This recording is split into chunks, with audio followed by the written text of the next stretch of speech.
Selamat pagi Bapak Ibu, Saudara yang dikasihi Tuhan. Senang menjumpai Bapak Ibu dan Saudara dalam Sapaan Gembala dan Renungan Harian GKI Cikarang dengan tema Kehormatan Keluarga. Renungan kita kali ini diambil dari Amsal 17 ayat 6 yang berbunyi demikian. Mahkota orang-orang tua adalah anak-anak cucu dan kehormatan anak-anak ialah nenek moyang mereka. Mari kita berdoa sebelum kita melanjutkan renungan kita. Bapak yang baik, terima kasih kami diberikan kesempatan untuk mendengarkan sapaan firman Tuhan pada hari ini. Berkatilah kami Tuhan sehingga kami boleh menerima sapaan ini dengan sukacita. Di dalam nama Tuhan Yesus kami berdoa. Amin. Saudara-saudara yang dikasihi oleh Tuhan, setiap kita hadir dan berada di dunia ini karena keluarga. Bersama keluarga kita tinggal dan menjalani waktu bersama. Amsal 17 ayat 6 mengingatkan bahwa keluarga bukan hanya tempat kita tinggal bersama, tetapi juga tempat di mana kehormatan, kasih, dan iman dibangun. Firman Tuhan berkata bahwa anak cucu adalah mahkota bagi orang tua, dan orang tua adalah kehormatan bagi anak-anaknya. Ayat ini menunjukkan bahwa dalam setiap keluarga ada anggota keluarga yang memiliki nilai.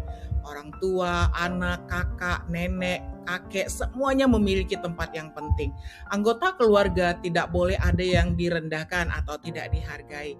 Di dalam rencana Tuhan, keluarga adalah tempat pertama di mana kita belajar saling mengasihi dan saling menjaga satu sama lain. Ada 5 hal yang akan kita bicarakan di dalam perikop ini. Yang pertama adalah kehormatan keluarga atau kehormatan dalam keluarga adalah berkat dari Tuhan. Ketika Alkitab mengatakan bahwa anak cucu adalah mahkota, itu berarti kehadiran mereka membawa sukacita, kebanggaan, dan berkat bagi orang tua. Bagi banyak orang tua, melihat anak bertumbuh, bekerja, melayani Tuhan, membangun keluarga, dan hidup dalam kebaikan adalah kebahagiaan yang sangat besar. Namun sebaliknya, ayat ini juga berkata bahwa orang tua adalah kehormatan bagi anak-anak. Artinya, anak-anak juga dipanggil untuk melihat orang tua sebagai bagian penting dari hidup mereka. Mungkin orang tua kita tidak sempurna, mungkin keluarga kita punya banyak kekurangan, tetapi firman Tuhan mengajarkan bahwa kita tetap dipanggil untuk menghormati. Menghormati bukan berarti menutup mata terhadap kesalahan. Menghormati berarti kita tetap memperlakukan keluarga dengan kasih, kesabaran, dan perkataan yang membangun. Dalam kehidupan sehari-hari, kehormatan seringkali hilang bukan karena masalah besar, tetapi karena hal-hal kecil, cara bicara yang kasar, meremehkan pendapat, membanding-bandingkan, membuka aib keluarga kepada orang lain, atau tidak mau mendengarkan. Karena itu, menjaga kehormatan keluarga dimulai dari hal-hal yang sederhana. Yang kedua, menjaga kehormatan berarti menjaga perkataan. Salah satu cara utama menjaga kehormatan dalam keluarga adalah melalui perkataan. Banyak luka dalam keluarga bukan berasal dari tindakan kasar, tapi dari kata-kata yang menyakitkan. Kadang kita lebih mudah berbicara sopan kepada orang lain, tetapi kepada keluarga sendiri kita berbicara dengan nada tinggi. Kita bicara dengan sabar dengan teman, dengan rekan kerja, dengan rekan sepelayanan, tetapi mudah marah kepada pasangan, kepada anak, kepada orang tua, kepada saudara. Firman Tuhan mengingatkan kita bahwa keluarga adalah mahkota dan kehormatan. Maka jika mereka adalah kehormatan, kita perlu berhati-hati dalam berbicara kepada mereka.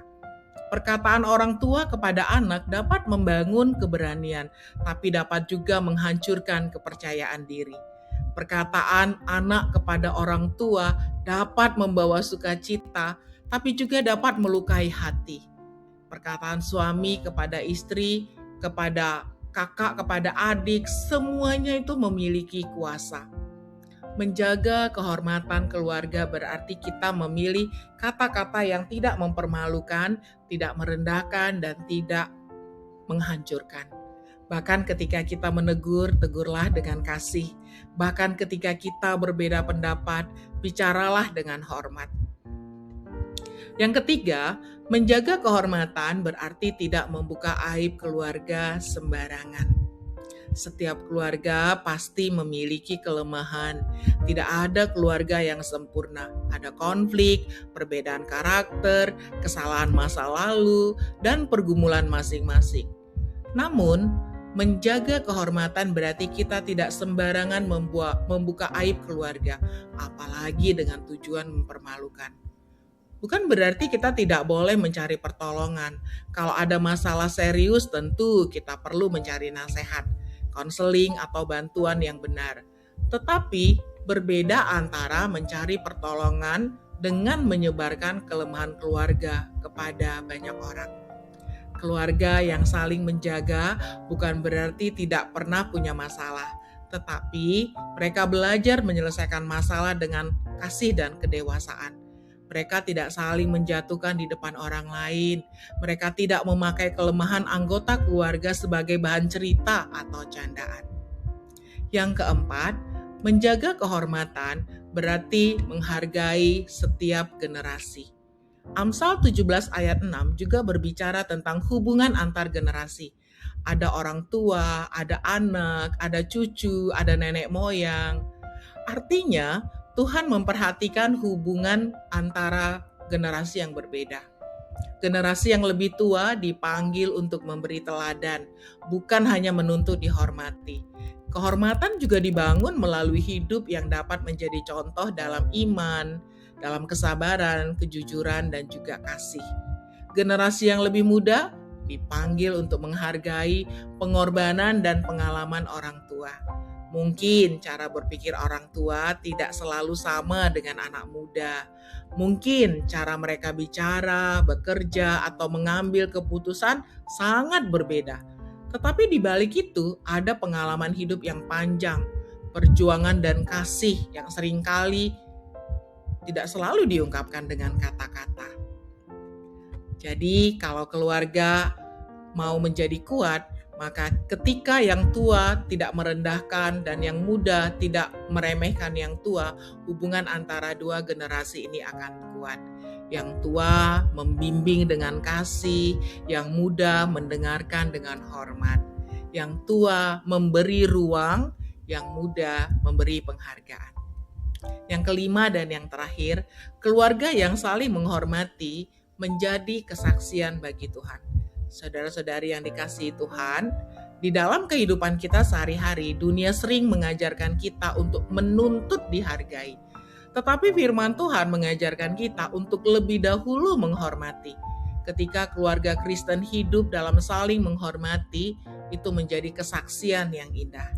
Anak-anak belajar mengenal kasih Tuhan melalui kasih orang tua. Orang tua merasakan penghiburan Tuhan melalui perhatian anak-anak. Pasangan suami istri memuliakan Tuhan ketika mereka saling menjadi berkat, ketika mereka saling menjaga, bukan ketika saling menjatuhkan. Keluarga yang saling menghormati bukan berarti keluarga tanpa konflik, tetapi ketika konflik datang, mereka memilih untuk tidak menghancurkan. Mereka memilih untuk berbicara dengan kasih, meminta maaf, mengampuni, dan saling memulihkan. Kiranya melalui Amsal 17 ayat 6 kita diingatkan bahwa keluarga adalah mahkota dan kehormatan. Karena itu mari kita menjaga keluarga kita, menjaga perkataan, menjaga sikap, menjaga nama baik, dan menjaga kasih dalam keluarga. Ada beberapa pertanyaan refleksi yang mungkin akan menolong kita untuk menerima sapaan ini lebih dalam lagi. Yang pertama, mari kita bertanya kepada diri sendiri. Apakah cara saya berbicara kepada keluarga sudah menunjukkan hormat? Apakah saya lebih sering membangun atau melukai dengan lisan saya, dengan perkataan saya? Apakah saya menjaga nama baik keluarga saya? Apakah saya sudah menghargai generasi sebelum dan sesudah saya? Kiranya renungan ini boleh menjadi berkat bagi kita semua. Mari kita berdoa. Bapa yang Maha Kasih, terima kasih untuk sapaan-Mu pagi ini, untuk kami boleh lebih mencintai, menghargai, menjaga keluarga kami masing-masing. Ajar kami untuk menghargai perbedaan karakter, ajar kami untuk lebih cepat saling mengampuni, ajar kami untuk satu sama lain saling menghargai, tidak saling menjatuhkan. Ajar kami untuk saling memulihkan satu sama lain Tuhan. Terima kasih Bapa, biarlah cinta kasih Tuhan yang kami terima boleh kami wujudkan juga terlebih di dalam keluarga kami masing-masing. Di dalam nama Tuhan Yesus kami berdoa. Amin. Demikianlah renungan kita hari ini. Semoga firman hari ini dapat menyemangati kita untuk melakukan aktivitas kita. Jangan lupa membagikan renungan ini kepada saudara-saudari yang lain. Selamat beraktivitas, Tuhan Yesus memberkati.